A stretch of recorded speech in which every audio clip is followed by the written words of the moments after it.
नमस्कार।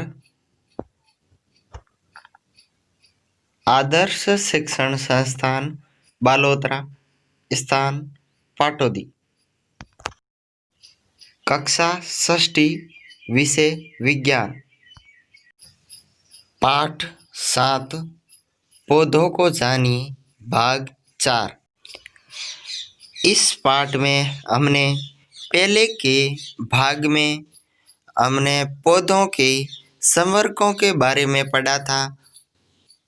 शाख, झाड़ी, वृक्ष तथा उनके साथ साथ हमने पेड़ों के भागों के बारे में, पत्ती, तना, जड़ के बारे में पढ़ा था।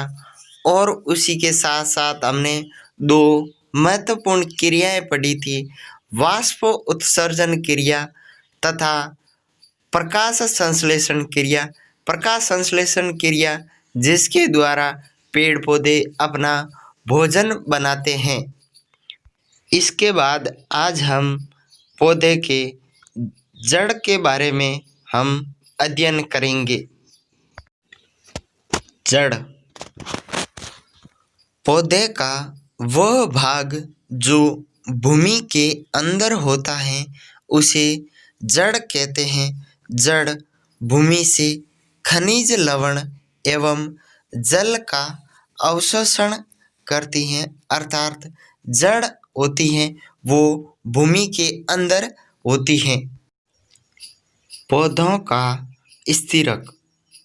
हम पौधों को भूमि से खींचकर आसानी से नहीं निकाल पाते हैं, उन्हें मिट्टी खोदकर निकालना पड़ता है।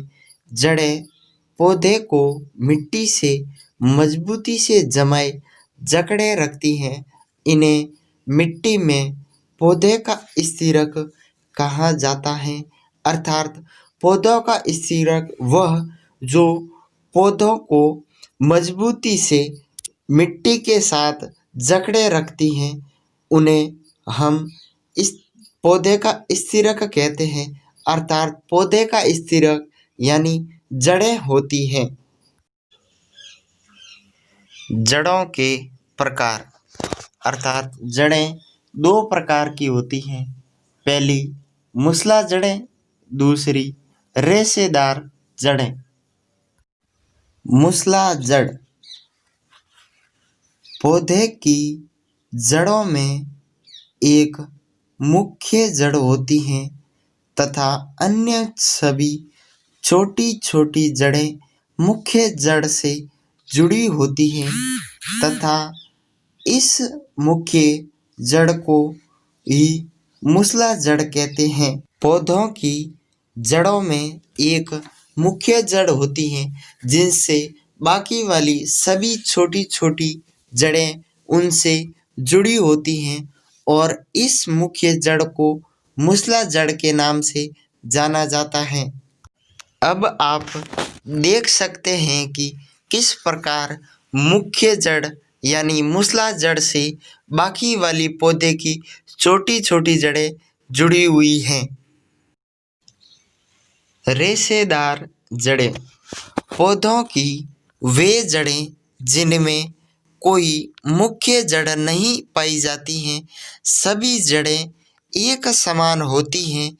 इन्हें जकड़ा जड़ अथवा रेशेदार जड़ कहते हैं, अर्थात वे जड़ें जिनमें किसी प्रकार की मुख्य जड़ नहीं होती हैं, सभी एक समान होती हैं, उन्हें रेशेदार जड़ कहते हैं। जिस प्रकार ये चित्र में दर्शाया गया है कि रेशेदार जड़ों में कोई मुख्य जड़ नहीं है, सभी एक समान जड़ें दिखाई देती हैं। इस प्रकार की जड़ों को हम जकड़ा जड़ या रेशेदार जड़ें कहते हैं। जड़ें मिट्टी से जल का अवशोषण करती हैं तथा तना जल एवं खनिज को पत्ती एवं पौधे के विभिन्न भागों तक पहुंचाता है।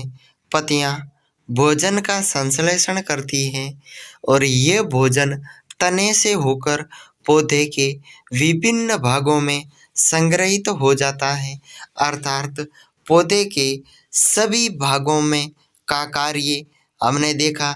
जैसे जड़ें होती हैं वो मिट्टी से जल एवं खनिज लवणों का अवशोषण करती हैं, तथा तना होता है जो कि जड़ों से अवशोषित जल एवं खनिज को पौधे के अन्य विभिन्न भागों, पत्तियों एवं पौधे के सभी भागों तक पहुंचाने का कार्य करता है, तथा साथ ही पौधे की पत्तियां सूर्य के प्रकाश से पौधे के लिए भोजन का संश्लेषण करती हैं और ये भोजन तने से होकर पौधे के विभिन्न भागों में संग्रहित हो जाता है।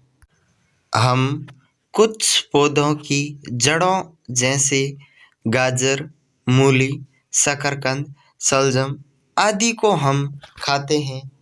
इसी प्रकार हम पौधों के अन्य भागों को भी खाते हैं जहाँ भोजन भंडारित रहता है, अर्थात हम पौधे के विभिन्न भाग, पुष्प, तना, जड़ें आदि को खाते हैं।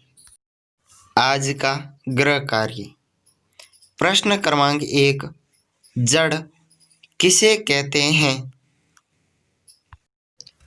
प्रश्न क्रमांक 2, रेशेदार जड़ किसे कहते हैं?